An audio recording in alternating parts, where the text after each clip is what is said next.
Lorsqu'on décide de se lancer dans l'entrepreneuriat, on a des rêves plein la tête. Plein la tête.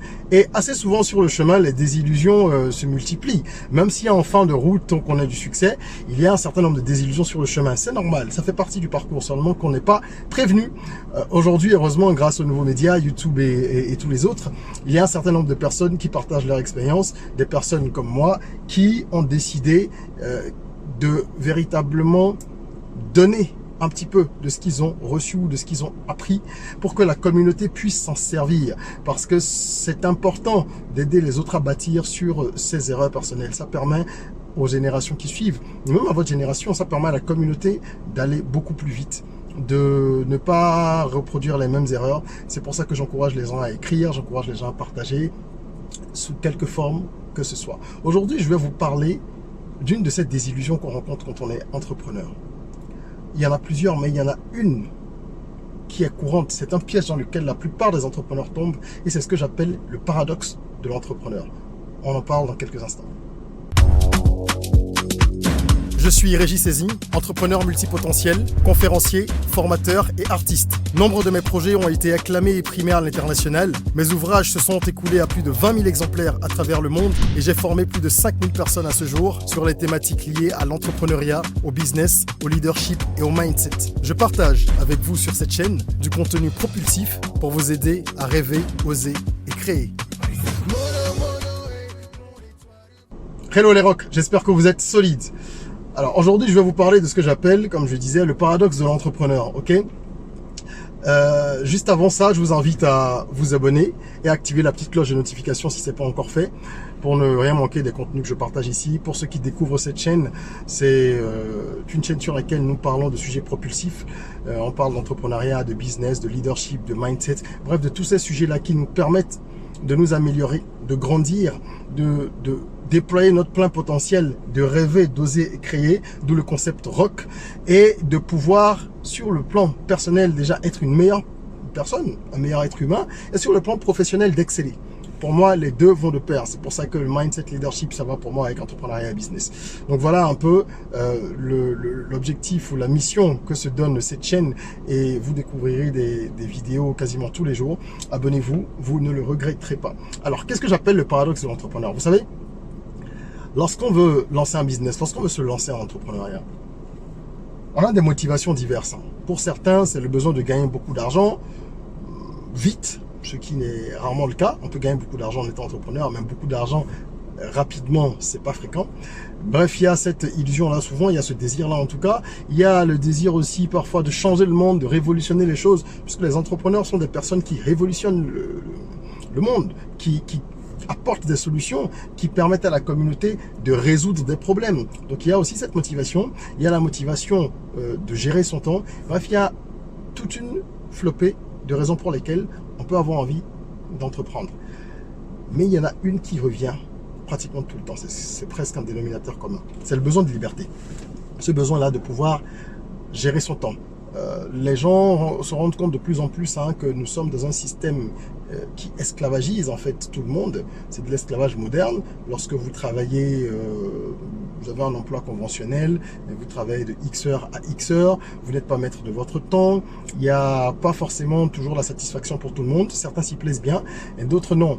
Bon, soit on s'en rend compte tôt, c'est-à-dire on découvre assez tôt qu'on n'est pas fait pour ce système-là et on devient entrepreneur assez jeune, ce qui moi a été mon cas, quasiment dès que j'ai fini les études en fait. Ou on s'en rend compte un peu plus tard et on se dit à un moment donné, j'aimerais bien avoir un autre business à côté progressivement et voir si ça fonctionne, comment est-ce que je pourrais décrocher progressivement. Voilà. Je dis pas que tout le monde a envie de devenir entrepreneur, il y a des gens qui sont très bien dans une posture de salarié, qui vivent très bien, qui sont heureux, qui gagnent beaucoup d'argent. Je parle juste de ceux qui ont envie de devenir entrepreneur. Bref, le besoin de liberté, comme je disais, c'est un besoin véritable pour toute personne qui nourrit le rêve de devenir entrepreneur. Et ce qu'on ne nous dit pas, c'est qu'en fait, l'entrepreneur n'est pas libre. L'entrepreneur classique n'est pas libre. Lorsque vous lancez un projet, vous vous retrouvez à être au four et au moulin. Vous devez tout faire. Vous devez gérer le lancement de l'activité, évidemment.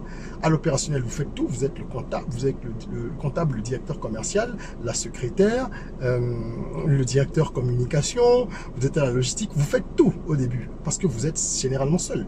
Même quand vous avez déjà des employés, parce que vous avez peut-être un peu de budget, vous lancez une activité qui nécessite du personnel, même dans ces cas-là, vous êtes au four et au moulin parce qu'il faut s'assurer que chacun assure ses tâches convenablement. L'entrepreneur, c'est un chef d'orchestre. Donc, il est au four et au moulin. C'est très rare de voir un entrepreneur qui lance un business et qui a, allez, 2 heures de travail par jour. C'est totalement faux. Ça n'existe pas. Dans l'entrepreneuriat classique, je précise encore une fois. Donc, on se retrouve à être au four et au moulin. Et assez souvent, même quand c'est exténuant, on aime ça parce qu'on est probablement passionné par son projet ou en tout cas, on a le challenge de le réussir. Et ça donne une sorte d'adrénaline qui en fait permet d'affronter des situations extraordinairement difficiles. Donc on peut se retrouver à bosser 17-18 heures, moi ça m'est arrivé pendant de longues années, 17-18 heures sans ressentir la fatigue, c'est-à-dire le corps la ressent hein, et il vous fera payer ça un jour. Mais vous-même vous parvenez à supporter un petit peu tout ça parce qu'il y a cette envie là qui est très forte de réussir, de prouver à ceux qui ne croyaient pas en vous qu'ils ont eu tort, de gagner de l'argent, de ne pas vous retrouver face à un mur où vous perdez tout ce que vous avez investi. Il y a tellement d'éléments qui sont des excitants qu'en fin de compte, on ne se rend pas compte qu'on travaille encore plus qu'une personne qui est dans un emploi salarié classique. Un entrepreneur qui va bosser 7 heures par jour, 7-8 heures par jour, je n'en connais pas. Quand tu lances une activité, c'est pas possible. Et c'est là qu'intervient le paradoxe de l'entrepreneur. Celui qui recherchait de l'indépendance et de la liberté se retrouve à être un véritable esclave. Et esclave de lui-même, esclave de son projet, esclave de son entreprise, esclave de ses collaborateurs. Oui, parce que vous travaillez, c'est vous qui gérez les collaborateurs. Hein. Et ça peut durer de longues années avant que la tendance s'inverse. Vous employez des gens qui sont censés vous faciliter la vie, mais généralement, ils vous la compliquent. Vous devez être sur leur dos, vous vous plaignez de leur, pas leurs compétences forcément, mais en tout cas de leurs états de service. Et en fin de compte, vous êtes esclave, quoi, comme je dis, des collaborateurs, esclave des clients, évidemment, parce que bah ils se plaignent. Un produit ou un service que vous lancez, il faut faire des réglages pendant longtemps avant que ça fonctionne et que ça trouve un certain équilibre. Donc vous êtes esclave de toutes ces personnes. Si vous avez des investisseurs, vous en êtes esclave. Si vous avez un prêt à la banque, vous êtes esclave de la banque. Vous êtes esclave de quasiment tout le monde. Et votre temps, finalement, vous n'en jouissez pas comme vous pensiez que ça aurait été le cas. Mais le pire, c'est que ça ne vous dérange pas forcément pendant longtemps. C'est là le paradoxe. Parfois en chemin, certains événements finissent par tirer la sonnette d'alarme.